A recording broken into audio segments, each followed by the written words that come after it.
إن الحمد لله نحمده ونستعينه ونستغفره ونعوذ بالله من شرور أنفسنا ومن سيئات أعمالنا. من يهده الله فلا مضل له ومن يضلله فلا هادي له.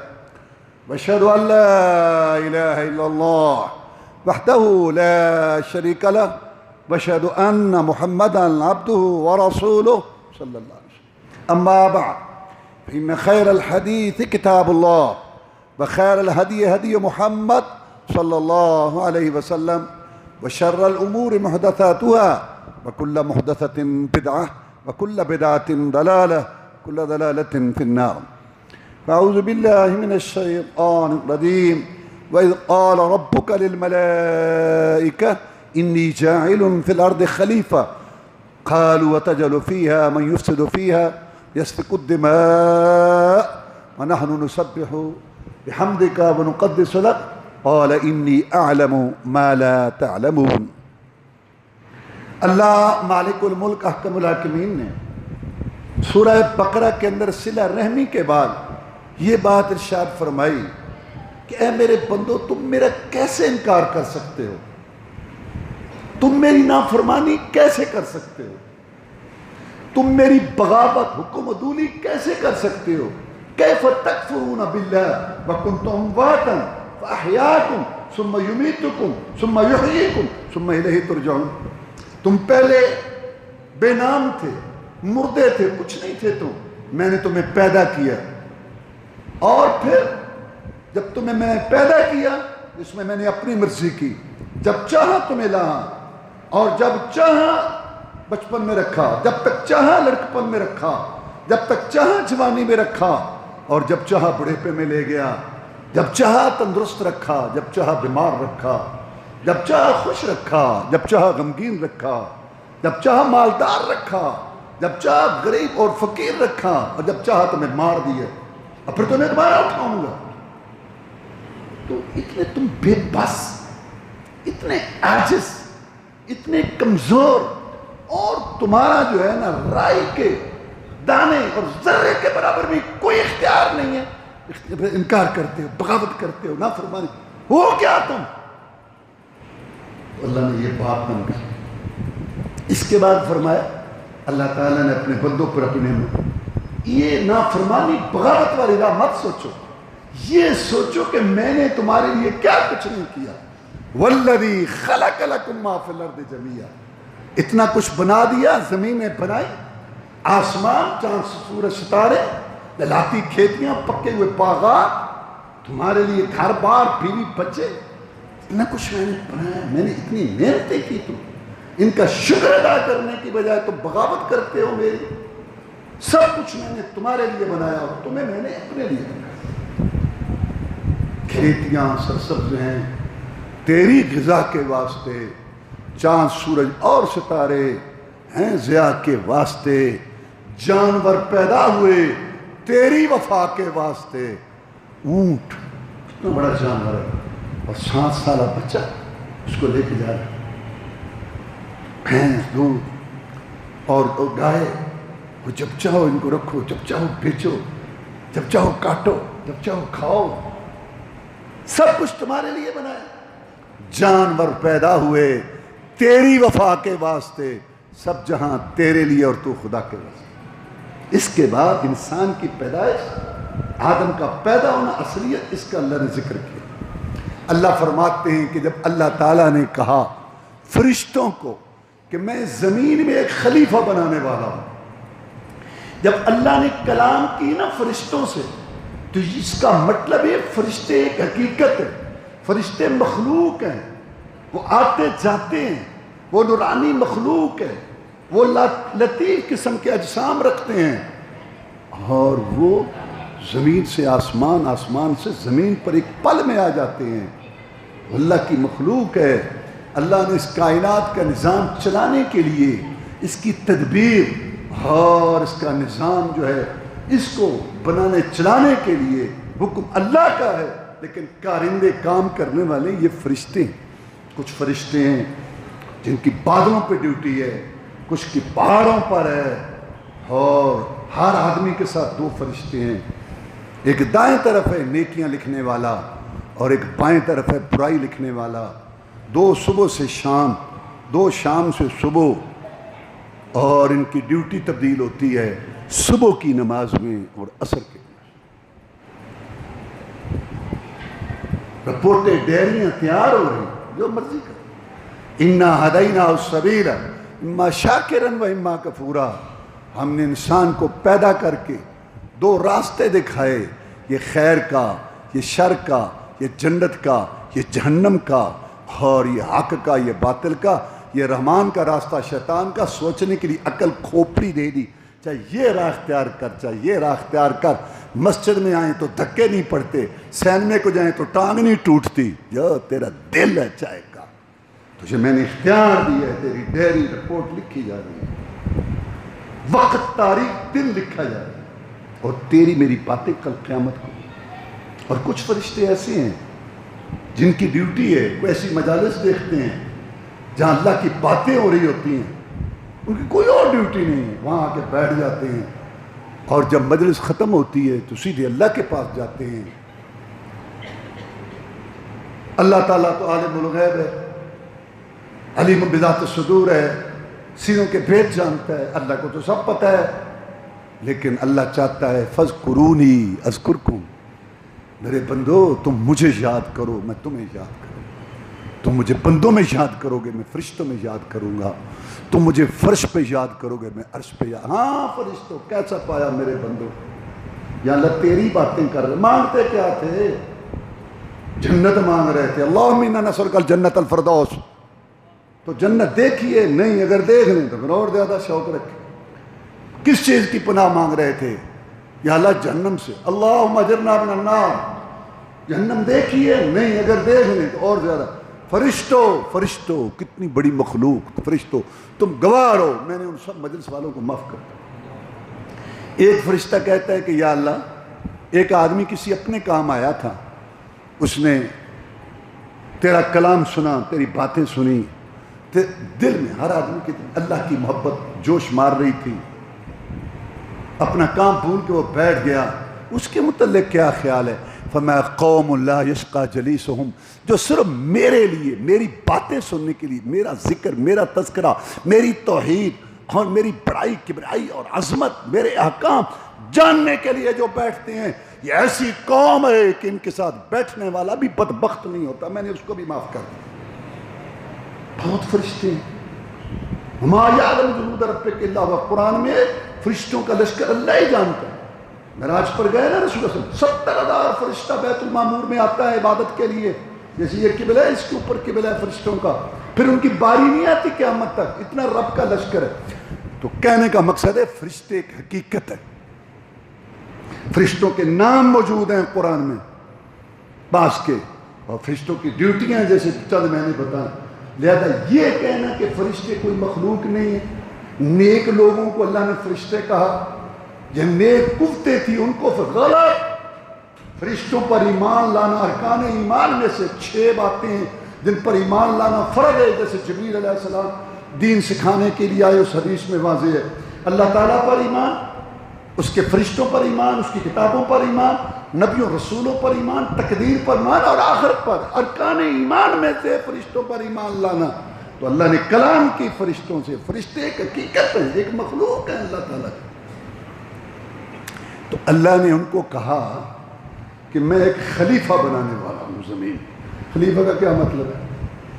عام طور پر سمجھا جاتا ہے کہ خلیفہ نائب کسی کا. تو نائب تو کب ہوتا ہے؟ جب کوئی مر جائے یا غائب ہو. تو اللہ کو تو موت کیا نیند اونگ بھی نہیں آتی، اور نہ اللہ غائب ہوتا ہے اپنے یہ سارے نظام سے. تو میرے خلیفے کا کیا مطلب؟ خلیفہ کا مطلب ہے ایسی مخلوق جو ایک دوسرے کی جانشین بنے گی، ایک دوسرے کے بعد آئیں گی.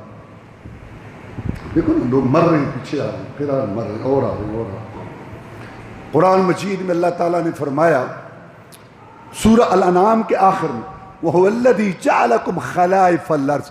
اللہ وہ ہے جس نے تمہیں خلیفے بنایا. تم سارے خلیفے ہو، زمین میں تمہیں خلیفے بنایا. کیا مطلب؟ تم ایک دوسرے کے بعد، دادا گیا بابا آ گیا، بابا گیا پیچھے بیٹا آ گیا، پوتا آ گیا پھر پوتا آ گیا. یہ مطلب ہے. اللہ نے قرآن مجید میں فرمایا سورۃ صاد میں یا داؤد انا جعلناک خلیفۃ داؤد ہم نے تجھے خلیفہ بنایا زمین. یہ مطلب تیرے بعد دوسرے آئیں گے، تو پہلے کے بعد آیا. اور سورۃ نور میں فرمایا وعد اللہ الذین آمنوا وعملوا الصالحات لَيَسْتَخْلِفَنَّهُمْ فِي الْأَرْضِ كَمَا اسْتَخْلَفَ الَّذِينَ مِن قَبْلِهِمْ. اللہ کا وعدہ ہے مومنوں سے کہ ان کو خلیفہ جانشین بنائے گا جیسے پہلوں کو بنایا. تو خلیفہ کا مطلب ایسی مخلوق جو ایک دوسرے کی جانشین بنے، یہ اس کا مطلب ہے. اب فرشتوں نے کہا أَتَجْعَلُ فِيهَا مَن يُفْسِدُ فِيهَا وَيَسْفِكُ الدِّمَاءَ، تو بنائے گا اس کے اندر جو یہاں فساد کرے گا اور یہاں خون بہائے گا، اس کو پیدا کر رہا ہے. وَنَحْنُ نُسَبِّحُ بِحَمْدِكَ وَنُقَدِّسُ لَكَ، تیری تسبیح ہم بیان کر رہے ہیں، بڑائی کبریائی عظمت اور تیری پاکیزگی، تیری تعریفیں بھی کر رہے ہیں، اور جو چیزیں تیرے لائق مناسب نہیں ہیں ان کی ہم نفی بھی کر رہے ہیں. جو تیرے لائق ہے اس کو ہم بیان کر رہے ہیں، اور جو تیرے لائق شان نہیں ہے اس کی ہم نفی. یہ دو چیزیں ہیں توحید میں، یعنی اللہ تعالیٰ کے لیے ثابت کرو بھیا حکم الہ واحد، تمہارا معبود ایک ہے، معبود اللہ، اللہ کی عبادت، ولا تشرکوا بہ شیئا، اس کے ساتھ شرک نہ کرو. ایاک نعبد، میں تیری عبادت کرتا ہوں، ہم تیری عبادت کرتے، دوسرے کی نہیں. دو چیزیں، نفی اثبات اور انکار، ثابت اور نفی.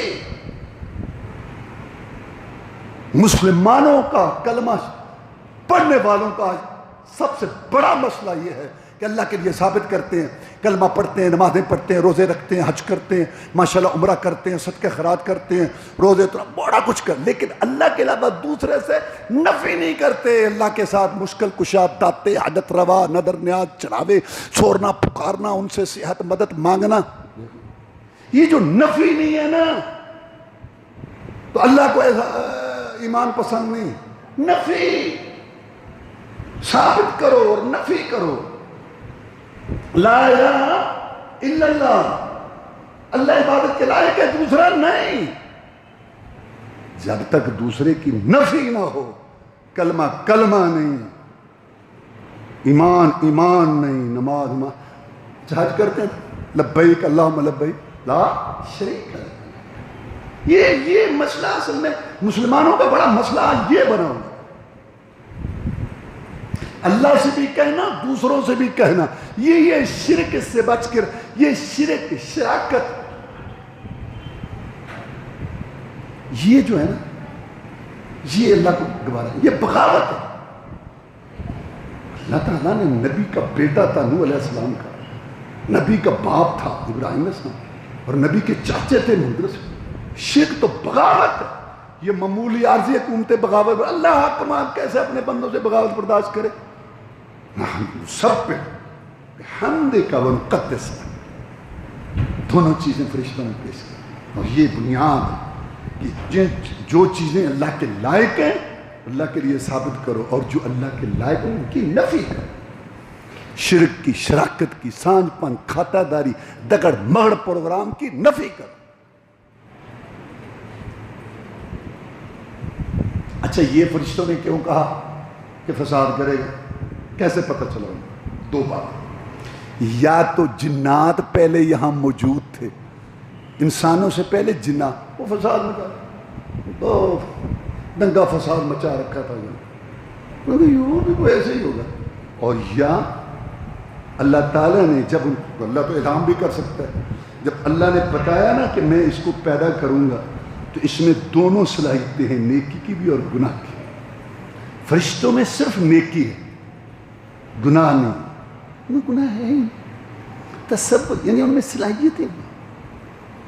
اور شیاطین ان میں شر ہے، نیکی نہیں ہے.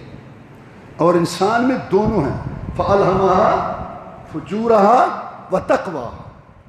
انسان کے اندر دونوں چیزوں کی حی علی الصلاۃ سن کے مسجد کی طرف جائے، یہ بھی اس کے اندر قوت ہے. قوت سے میری مراد ہے اختیار ہے، اٹھ کے وضو کرے، ہمت کرے، مسجد میں آئے.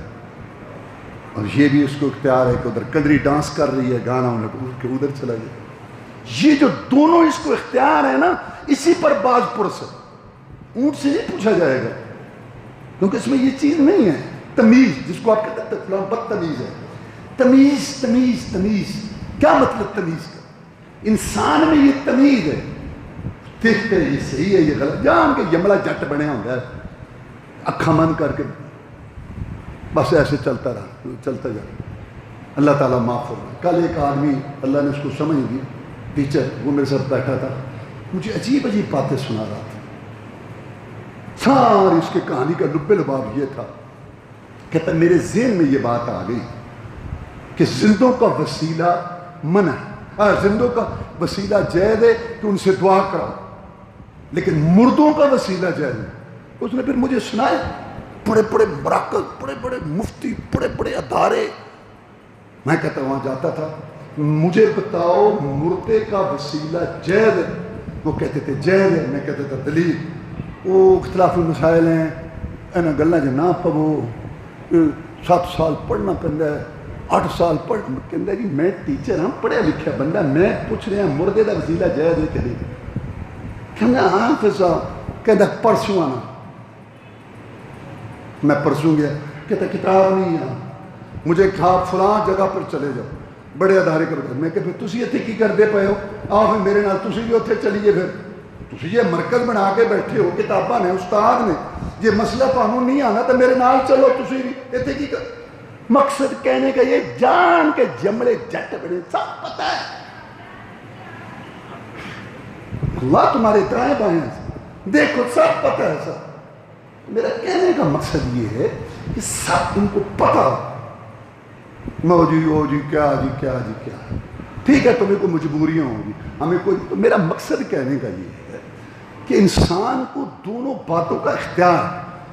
اب یہ بات اللہ نے فرشتوں کو بتائی تھی. دلیل کیونکہ آگے ہے، اللہ فرماتے ہیں کہ فرشتوں نے آگے سے کہا سبحانک تو پاک ہے، لا علم لنا، ہمیں کوئی علم نہیں الا ما علمتنا، مگر جو تو نے ہمیں سکھایا. اب فرشتے کہہ رہے ہیں کہ یہ فساد کرے گا، تو تمہارا اللہ نے بتایا. فرشتے غیب نہیں جانتے تھے، یا تو جنوں پر قیاس کیا یا اللہ نے بتایا کہ جس کو میں پیدا کر رہا ہوں نا اس کے اندر یہ دونوں صلاحیتیں ہوں گی. فرشتے اپنی طرف سے یہ بات نہیں کہہ سکتے. اچھا، فرشتوں نے یہ بات حسد یا اعتراض کے طور پر نہیں کہی کہ قرآن میں آیت ہے کہی ہے. اللہ فرماتے ہیں فرشتے نافرمانی نہیں کرتے. فرشتوں کا کیا کام ہے نا، یہ سمجھنے کے لیے، حکمت جاننے کی. جیسے شاگرد استاد سے پوچھتا ہے، وہ اعتراض کر رہا ہوتا ہے، نہ یہ حسد تھا نہ اعتراض تھا، صرف حکمت جاننے کے لیے سوال تھا. اللہ نے اس کا جواب دیا. اللہ اکبر. اب فرشتوں نے کہا نا کہ نسبح، ہم تمہاری تسبیح بیان کرتے ہیں. یا اللہ. ابو ذر رضی اللہ تعالیٰ عنہ بیان کرتے ہیں کہ رسول اللہ صلی اللہ علیہ وسلم سے سوال ہوا کہ اللہ کو سب سے زیادہ کون سا کلام پسند ہے؟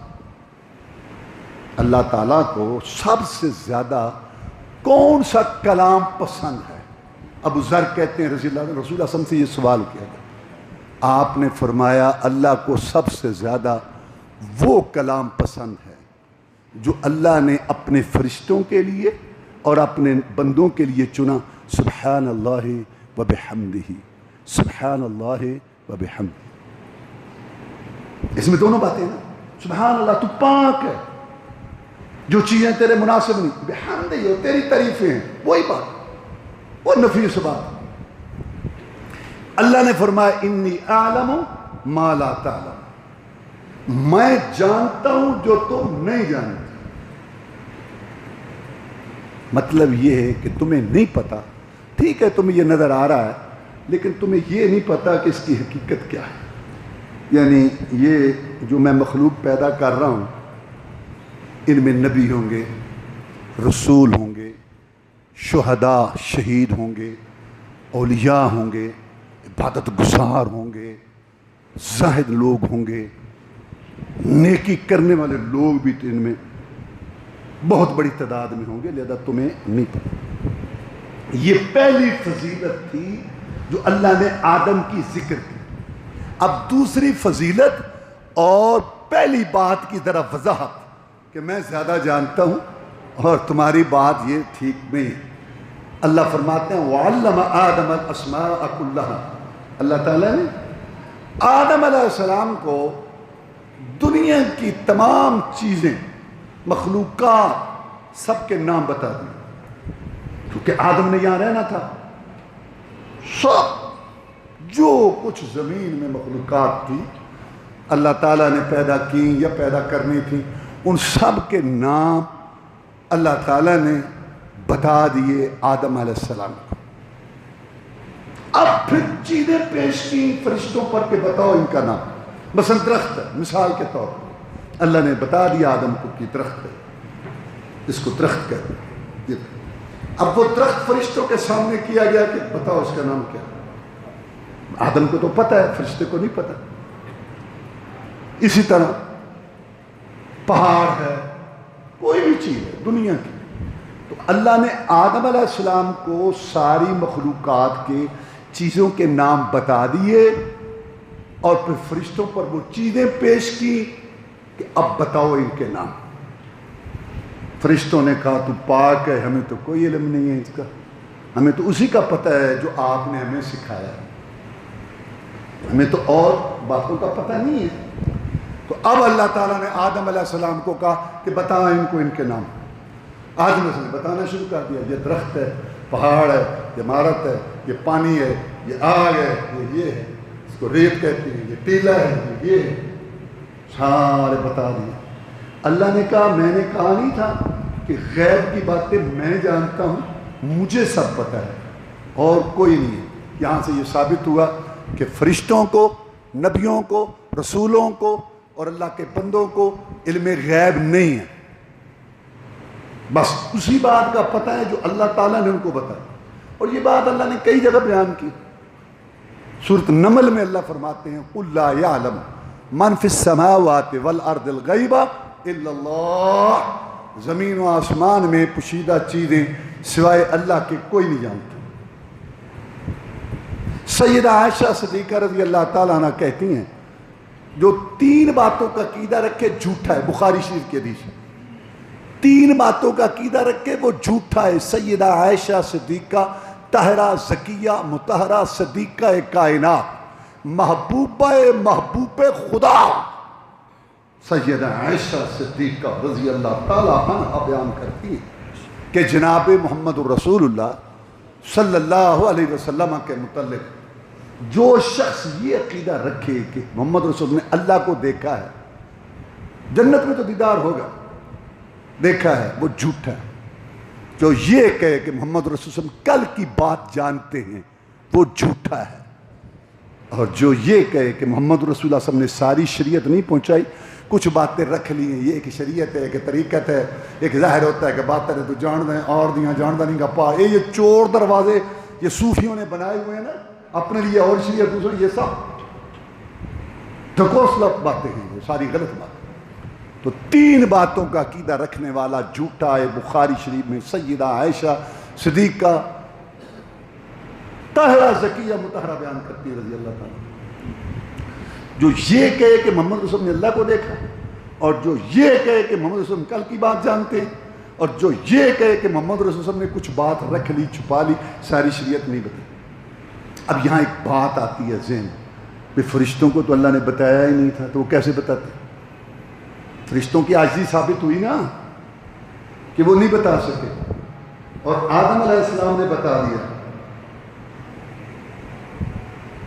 اب ذہن میں بات آتی ہے بھی فرشتوں کو بتایا ہی نہیں اللہ نے، تو آدم کو بتا دیا تو اس نے بتا دیا، ان کو نہیں بتایا، نہیں بتایا۔ بعض اس کا جواب یہ ہے سارا کچھ بتاتا ہے تو اللہ ہے بھئی، نبی ہو، رسول ہو، فرشتہ ہو، آدم ہو، نوح ہو، ابراہیم ہو، محمد رسول صلی اللہ علیہ وسلم، موسیٰ علیہ السلام ہو، کوئی ہو، کون بتاتا ہے؟ اللہ ہی بتاتا ہے، اس میں تو کوئی دوسری بات ہی کوئی نہیں، سب کو اللہ بتاتا ہے۔ یہاں یہ بات ثابت ہوئی کہ اللہ نے کچھ باتیں آدم کے ساتھ خاص کی جن سے فرشتوں کو محروم رکھا جائے، یہ بات بتانا مقصد ہے، یہی بات سمجھانا مقصد ہے کہ اللہ تعالیٰ نے کچھ باتوں کے ساتھ آدم کو خاص کیا اور فرشتوں کو نہیں بتائیں.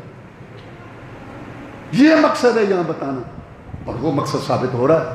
آدم کی برتری ثابت ہو رہی ہے اس معاملے میں، اور علم کی فضیلت ثابت ہو رہی ہے.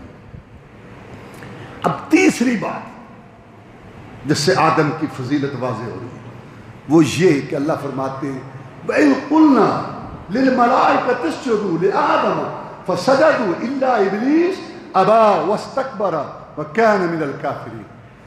ہم نے حکم دیا کہ فرشتوں کو کہ سجدہ کرو اس کو، آدم کو. اور یہ حکم فرشتوں کو بھی تھا اور ابلیس کو بھی تھا. اللہ نے سورۃ اعراف میں فرمایا ما منعک الا تسجدا اذ امرتک، جب میں نے تجھے حکم کیا تو تو نے کیوں نہیں سجدہ کیا. اس کا مطلب ہے جیسے فرشتوں کو حکم تھا نا کہ آدم کو سجدہ کرو، ایسے ابلیس کو، اس کا نام تھا عزازیل، ابلیس تو بعد میں اس کا لقب پڑ گیا، اس کو بھی حکم ہوا. یہ خود یہ نہیں ہے کہ یہ فرشتوں میں تھا آدمی، یہ جنوں میں سے ہے. سورۃ کہف میں کان من الجن، فرشتے نور سے ہیں اور یہ آگ سے ہے. اور خود وہ کہتا ہے جیسے فرشتوں کو حکم تھا نا ایسے اس کو بھی حکم تھا. قرآن اللہ کہتا ہے میں نے تجھے حکم کیا، کیوں نہیں کیا تم نے. اور یہ سجدہ عبادت والا نہیں تھا. کیسے ہو سکتا ہے جیسے اللہ نے اتنے نبی رسول بھیجے، کتابیں بھیجی یہ بتانے کے لیے کہ میرے علاوہ کسی کو سجدہ، اب وہ اللہ کہے کہ تم آدم کو سجدہ کرو. نہیں، یہ عبادت والا سجدہ نہیں تھا، یہ تعظیمی سجدہ، احترام والا سجدہ، توقیر والا سجدہ، عزت تکریم والا سجدہ تھا. اور یہ پہلے جائز تھا. جیسے یوسف علیہ السلام کو ان کے ماں باپ اور بھائیوں نے کیا تھا تو وہ عبادت کی تھی یوسف کے باپ نے اور اس کی ماں نے یوسف کی. جب صحابہ کرام رضوان اللہ علیہ مجمعین نے کہا اے اللہ کے رسول صلی اللہ علیہ وسلم، یہ اجمی لوگ غیر عرب اپنے بادشاہوں کو سجدہ کرتے ہیں اور آپ زیادہ مستحق ہیں کہ آپ کو سجدہ کیا جائے. فرمایا نہیں، اگر یہ اب یہ فرشتے جو صحابہ جو سوال کر رہے تھے تو عبادت کیسے، وہ تو توحید سمجھ چکے، یہ تعظیمی سجدے کا سوال تھا. تو آپ نے اس کی بھی اجازت نہیں دی اور فرمایا اگر یہ جائز ہوتا تو میں عورت کو حکم دیتا کہ اپنے خامن کو سجدہ کرے. تو پہلی شریعتوں میں تعظیمی سجدات. اب آپ مسافر کرتے ہیں، السلام علیکم مسافر معانقہ کرتے، اس وقت سجدہ بھی جائز تھا، بڑے کو، باپ کو، سردار کو، لیکن اب جائز نہیں. ہماری شریعت میں تعظیمی سجدہ بھی جائز نہیں، لیکن یہ جاہل صوفی پیر اور سجدہ کرواتے ہیں تعظیمی. جیسا کو کہتے ہیں یہ تعظیم غلط، تو تعظیمی سجدہ بھی منع. اب اس نے یہ کہا، اس نے سجدہ نہیں کیا. اللہ نے پوچھا تو نے کیوں نہیں کیا؟ کہتا ہے انا خیر منہ، ایک چوری نالے سینہ زوری. ایک حکم نہیں مانا اور ایک آگے کہتا میں صرف ظلم. کیوں؟ مجھے تو نے آگ سے بنایا، خلقتنی من نار وخلقتہ من طین، اس کو تو نے مٹی سے پیدا کیا اور آگ مٹی سے افضل ہوتی ہے. افضل غیر افضل کو سجدہ کیسے کرے؟ اس ظالم نے یہ باتیں سوچنی شروع کر دی، حالانکہ ہونا یہ چاہیے تھا کہ جو اللہ کہہ رہا ہے وہ کہا. اللہ کے حکم کے مقابلے میں اپنی رائے، اپنی عقل پیش کرنا یہ سب سے پہلے ابلیس نے کیا. قرآن کے مقابلہ میں، حدیث کے مقابلہ میں جو مولوی امام رسم رواج سیٹی کا تقاضا باپ دادا کی بات پیش کرتا ہے وہ ابلیسی طریقے پر ہے. سب سے پہلے حکم کے مقابلہ میں اپنی عقل رائے کو استعمال کرنے والا ابلیس ہے. جناب زین العابدین رحمۃ اللہ علیہ فرماتے ہیں اول من قاس ابلیس، سب سے پہلے نس کے مقابلہ میں قیاس، عقل کا گھوڑا دوڑانے والا ابلیس تھا. ابلیس اس کا لقب پڑ گیا کہ یہ مایوس ہو گیا اللہ کی رحمت سے. شیطان بھی اس کا لقب، شیطان کا معنی رحمت سے دور ہو. اچھا یہ بھی اس کی غلطی تھی کہ آگ افضل ہے، مٹی افضل ہے، کیونکہ مٹی میں رونق ہے، رویدگی ہے، انگوریاں ہیں، پھول ہیں، بہاریں ہیں، باغات ہیں، رونق ہے. اور آگ جلاتی ہے، پسند کرتی ہے. اور پھر چیزیں دو ہیں، ایک خالق ہے، ایک مخلوق ہے. ایک خالق ہے، ایک مخلوق ہے۔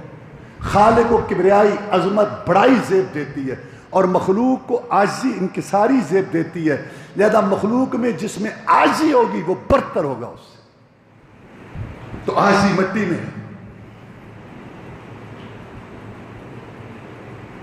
سب سے پہلا گناہ جو اللہ کی جناب میں ہوا وہ تکبر ہے۔ اس سے پہلے گناہ نہیں تھا، سب سے پہلا گناہ یہ ہے۔ رسول اللہ صلی اللہ علیہ وسلم نے فرمایا لا يدخل الجنۃ من کان فی قلبہ مثقال حبۃ خردل من کبر، جس آدمی کے دل میں رائی کے دانے جتنا بھی تکبر ہوا وہ جنت میں نہیں جائے گا۔ صحابہ کانپ گئے، جناب اچھا کپڑا جوتا جی، تکبر نہیں۔ تکبر کیا ہے؟ محبت الحق، حق قبول نہ کرنا۔ بخاری کی حدیث ہے، پڑھ کے سن کے اگرچہ مگرچہ چونکہ چنانچہ او جی یہ جی آ جی ماں جی دادی نانی اماں قول فتویٰ، یہ ہے تکبر، جس کی گردن حدیث رسول کے آگے نہیں جھکتی۔ بڑا جھک جھک کے میں مزاج سے نکلی ہوں ماشاءاللہ، مخلاق بڑے ڈھڈورے پیٹتے خراب، حدیث پڑھو کنم اور مستنفرہ جیسے بچھویں کاٹنے کو آتے ہیں۔ یہ ہے تکبر، دیکھ شخص ہے، یہ تکبر ہے جو حق کو قبول نہیں کرتا۔ اور دوسری بات، مخلوق کو حقیر جانتا ہے، پیسے دولت عہدے کی وجہ سے۔ بات اچھا چپکا رہا ہے، اپنا کوٹھا گھر تو دے، گھر میں دانے نہیں ہیں، باتیں کرتے ہیں، یہ تکبر ہے۔ یہ مکے والوں نے بات کی محمد رسول اللہ صلی اللہ علیہ وسلم، بھیا بات کر رہا ہوں مجلس میں، اس کا کوٹھے سے یار دانے سے کیا تعلق ہے یار؟ اللہ نے آج تجھے دیا ہے تو ضروری نہیں کہ کل بھی ہو، میرے پاس آج نہیں ہے تو ضروری کہ میں بات، یہ تکبر جہالت ہے۔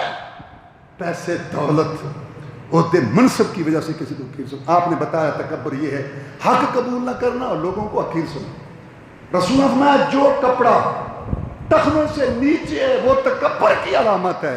وآخر دعوانا الحمدللہ رب العالمین۔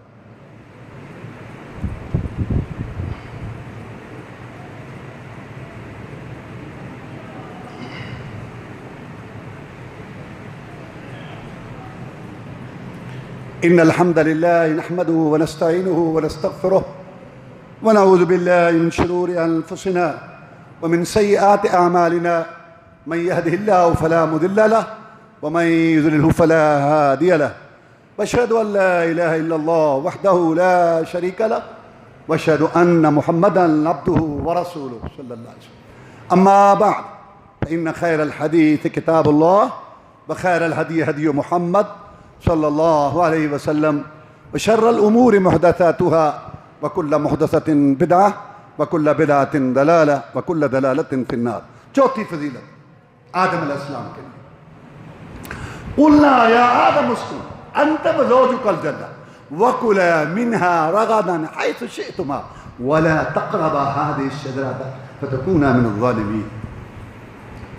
آدم تو اور تیری بیوی جنت میں رہو، پوری جنت اس کے باغات محلہ سب تمہارا، ایک یہ درخت اس کے قریب نہیں جانا۔ یہ بڑا مبارک ہے، کھانا تو دور اس کے قریب بھی نہیں جانا۔ جیسے اللہ نے کہا نا بلا تقربوا الزنا، زنا کے قریب بھی نہ جاؤ۔ جیسے اللہ نے کہا تقربوا مال یتیم، یتیم کے مال کے قریب بھی نہ جاؤ۔ نعمان بن بشیر کہتے ہیں رضی اللہ تعالیٰ کہ رسول اللہ صلی اللہ علیہ وسلم نے فرمایا کہ ہر بادشاہ حکومت کی ایک چراگاہ ہوتی ہے۔ بادشاہ نے، حکومتوں نے علاقے اپنے رکھے ہوتے ہیں اپنے جانوروں کے لیے، چرانے کے لیے، گھوڑوں خچروں کے لیے۔ حکومتیں، بادشاہ، سردار وڈیرے رکھتے ہیں، ان کی چراگاہیں ہوتی ہیں۔ جو آدمی، یہ حدیث میں رسول اللہ صلی اللہ علیہ وسلم نے مثال دے کے فرمایا، جو آدمی اپنی بکریاں، بھیڑے، جانور اس چراگاہ کے قریب قریب قریب چرائے گا تو ہو سکتا ہے کہ چراگاہ میں جانور چلے جائیں، بس پھر وہ اس کی عزت بھی حلال ہوگی، گالیاں تھپڑ اور اس کا مال بھی وہ چھینیں گے، جمانہ کریں گے۔ اور جو آدمی چراگاہ سے دور دور رہے گا، دور دور، تو اس میں کوئی امکان نہیں کہ اس کی بکریاں جو اس میں پڑے۔ فرمایا اسی طرح اللہ کی بھی چراگاہ ہے، حرام کردہ چیزیں جو اللہ نے حرام کر دی ہیں وہ اللہ کی چراگاہ ہے، ان کے قریب بھی نہ جاؤ۔ قریب ہو جاؤ گے تو وہاں تم گرو گے، قریب بھی نہیں۔ وہاں آدم علیہ السلام نے اور حوا علیہ السلام نے رہنا شروع کر دیا۔ اب شیطان تو دشمن تھا، اس نے کہا آدم کو کہ اے آدم، اتنا بڑا رب اور ساری جنت اور اس کی نعمتیں تیرے لیے حلال کر دیں، یہ ایک درخت حرام کر دیا. اگر یہ ایک درخت حلال کر دیتا تو اس کی سلطنت میں کوئی کمی آ سکتی تھی؟ نہیں. تو پھر سوچ نا کیوں حرام کی، کیوں حرام کیا؟ اصل بات یہ ہے کہ اس درخت میں یہ تاثیر ہے، جو اس کو کھا لیتا ہے وہ ہمیشہ ہمیشہ کا جنت کا باشندہ ہو جاتا ہے، اور اللہ کا کوئی پروگرام نہیں ہے تجھے یہاں مستقر رکھنے کا، اس لیے اس درخت سے دور رکھا، آگے تیری مرضی. آدم نے سوچا بات تو ٹھیک ہے، ہمیشہ یہ کہ نہیں، یہ ہماری فطرت میں ہر آدمی سوچتا ہے کہ جو مجھے عزت ملی ہوئی ہے، جو مجھے دولت ملی ہوئی ہے، جو مجھے چیز ملی ہوئی ہے میرے پاس رہنا چھن جائے. اللہ کے رسول نے دعا بھی سکھائی ہے، اللہم اعوذ بک من زوال نعمتک وتحول عافیتک وفجاءۃ نقمتک وجمیع سخطک. یا اللہ ہماری نافرمانیوں کی وجہ سے ہم سے یہ نعمتیں چھین نہ لینا. آدم نے سوچا بات تو ٹھیک ہے، اوپر سے انہیں قسم اٹھا، اور اس سے پہلے اللہ کا نام لے کے کبھی کسی نے جھوٹ نہیں بولا تھا. بس یہاں آدم پھنس گیا. آج کل لوگ بہت چکنا ہے، ایسے فراڈ ہو جاتا ہے، ایسے ہو جاتا ہے، ادھر سے ہو جاتا ہے. وہی بچوں نے وہ نیٹ پہ آیا تھا، اخبار میں آیا تھا، ہمارے محلے میں، ہماری مارکیٹ میں کتنے لوگ چکنا ہے، بڑے چکنا ہو گئے، بڑے فرق. پھر بھی کروڑاں فراڈ ہو رہے ہیں، کروڑاں. ان کے تازہ کہ فراڈ مجھے پتہ لگا آج بھی بندہ 69 کروڑ کا. اچھا کروڑاں. جب جس کے ساتھ فراڈ ہوتا ہے نا آج کل، اور اس کا جگری یار دوست اس کے پاس، وہ کہندا تیری عقل گھاس چرن گئی سی، ہوئے او کی مار وگ گئی سی تینوں. وہ ٹھنڈا سانس بھر کے کہتا ہے، ہو کے بھر کے کہندا قسماں بڑیاں چکدا سی. میرا کہنے کا مطلب ہے آج بھی لوگ قسم میں پھنستے ہیں. اس وقت تو کسی نے کبھی جھوٹ بولا ہی نہیں تھا، بابا پھنس گیا غلط فہمی کی وجہ سے، جان بوجھ کے. اگر آدم کو پتا ہوتا کہ یہ نتیجہ نہیں، اللہ کی قسم کبھی نہ کہتا، غلط فہمی سے پھنسا، پھر بھی نتیجہ نکلا. لباس اتر گئے، رونا دھونا شروع ہو گیا، جنت امن سکون کی جگہ مصیبت کا گھر بن گئی. اور دنیا ہے ہی مصیبتوں کا گھر، اور یہاں غلطیاں پر غلطے سگو کی حدیث کی مخالفت، شام کی رات کی دن کی، شکل صورت لباس دیکھنے سننے کی، کھانے پینے کی، بیوی بچے مخالفت 50 60 70 بریک ہی نہیں لگ رہی. تو پھر تسی کہو کہ تمہیں سکون ملے، اس کے ساتھ کی حماقت کرو. اگر جنت میں نتیجہ نافرمانی کا نکل، کڑوی چیز کھاؤ گے تو منہ تو کڑوا ہوگا، نافرمانی ہوگی تو نتیجہ تو نکلے گا. اللہ نے کہا اب جاؤ، اب تمہارا سب کا ٹھکانہ دنیا میں ہے. قُلْ نَهْبِطُوا مِنْهَا جَمِيعًا فَإِمَّا يَأْتِيَنَّكُم مِّنِّي هُدًى فَمَن تَبِعَ هُدَايَ فَلَا خَوْفٌ عَلَيْهِمْ وَلَا هُمْ يَحْزَنُونَ. آدم علیہ السلام جاؤ دنیا میں رہو، آپ اور آپ کی اولاد اب دنیا میں رہے گی، تمہارا بسیرا ٹھکانہ دنیا میں ہے. اللہ نے کوئی پابندی نہیں لگائی کھانے پینے کی، روٹی گوشت سے کھانی، سبزی سے، تمہاری مرضی. جھونپڑا مکان بنا کے رہنا ہے یا کھلے میدان میں، تمہاری مرضی. کپڑا سلا ہوا پہننا ہے انسلا، تمہاری مرضی. لیکن دین کیا ہے، ایمان کیا ہے، ہدایت کیا ہے، نیکی کیا ہے، ثواب کیا ہے، جس جنت سے نکالے گئے ہو پھر واپس آنے کا طریقہ کیا ہے. آدم تو نے، تیری اولاد نے اپنی عقل سے، سوچ اور فکر سے، رسم رواج سے اس کو طے نہیں کرنا. ہدایت میں مولا آسمان سے بھیجوں گا، کیونکہ ہدایت آسمان سے آتی ہے. شہروں میں، پنچایتوں میں، شخصیات میں، لوگوں میں، برادریوں میں ہدایت نہیں بنتی، ہدایت آسمان سے آتی ہے. یہ اللہ نے بات واضح کی. اس کے بعد ہدایت بھیجوں گا آسمان سے، اور پھر اللہ نے وعدہ پورا کیا، کئی نبی رسول بھیجے، آخر میں محمد رسول اللہ صلی اللہ علیہ وسلم، اور ان پر اللہ نے قرآن نازل کیا اور اس کی تفسیر حدیث سنت رسول. رسول نے فرمایا ترکت فیکم امرین لن تضلوا ما تمسکتم بہما کتاب اللہ و سنت نبیہ. میں دنیا سے جا رہا ہوں اور تمہارے لیے 2 چیزیں چھوڑ کے جا رہا ہوں، اور میں تمہیں گارنٹی دیتا ہوں کہ تم کبھی گمراہ نہیں ہوگے جب تک ان 2 چیزوں کو پکڑے رکھو گے. ایک رب کا قرآن اور ایک میں محمد صلی اللہ علیہ وسلم کا فرمان. کلمے میں 2 کا ذکر اللہ رسول، اذان میں 2 کی گواہی اللہ رسول، خطبے میں 2 کا اعلان اللہ رسول، حتیات میں 2 کا اقرار اللہ رسول. قرآن میں یا اللہ کی بات مانو یا رسول کی مانو صلی اللہ علیہ وسلم، تیسرے کی اطاعت کا حکم ہی کوئی نہیں. اور جب قبر میں جائیں گے، مریں گے، پہلا سوال رب کا، دوسرا رسول. اماموں کی عزت کرو، ولیوں کی عزت کرو، اللہ کے نیک بندے جو دین کی خدمت کر گئے ان سے محبت رکھو، ان کے لیے دعا کرو، اللہ تعالیٰ ان کی خدمت قبول کرے، ان کی قبروں کو نور سے بھرے۔ لیکن وہ سارے امتی ہیں، رسول محمد ہے، اس کی بات کی گارنٹی ہے۔ اور یہ سب سے پہلے بات اللہ نے طے کر دی تاکہ لوگ میرے بندے اختلاف نہ کریں کہ یہ حق ہے، یہ باطل ہے، یہ محبت ہے، یہ گستاخی ہے۔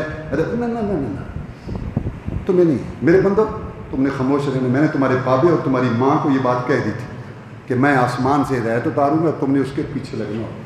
اب اس کے پیچھے لگنے کی بجائے لوگ اللہ کی بغاوت کر رہے ہیں۔ اب اسلام آباد ایک مسجد گرا دی، وہاں اللہ کا نام بلا، بھئی مسجد بناؤ، رسول فرمایا مسجد بناؤ کہ گراؤ۔ بس یہی وجہ ہوتی ہے کہ اللہ کی پکڑ آتی ہے حکمرانوں کو، مسجد گرا دی۔ کیوں کہ جی مسجد کے واش روم سرکاری جگہ پر بنے ہوئے تھے۔ پہلی بات تو ہے کہ سرکار کی تھوڑی جگہ پڑی ہے تو وہ واش روم رہنے دو، نہیں تمہیں برداشت ہوتا تو واش روم لے لو، مسجد کیوں گرائی تم نے؟ اللہ تعالیٰ ہدایت دے، سمجھنے کی توفیق دے، اور اللہ تعالیٰ سب بیماروں کو صحت دے۔ یہ ہمارے فرحان بھائی صاحب ہیں، ان کی والدہ فوت ہو گئی ہے، اللہ اس کو معاف کرے، ان کے والد کو اللہ صحت دے، جتنے بھی بیمار ہیں اللہ ان کو صحت دے۔ اللہم اشف مرضانا ومرضى المسلمین، اللہم اغفر لنا وللمؤمنین والمؤمنات والمسلمین والمسلمات، اللہم انصر الجہاد والمجاہدین، اللہم نجی اخواننا من السجون، اللہم اکفنا بحلالک عن حرامک واغننا بفضلک عمن سواک، اللہم استر عوراتنا وآمن رواتنا، سبحان ربک رب العزت عما یصفون وسلام علی المرسلین والحمد للہ رب العالمین۔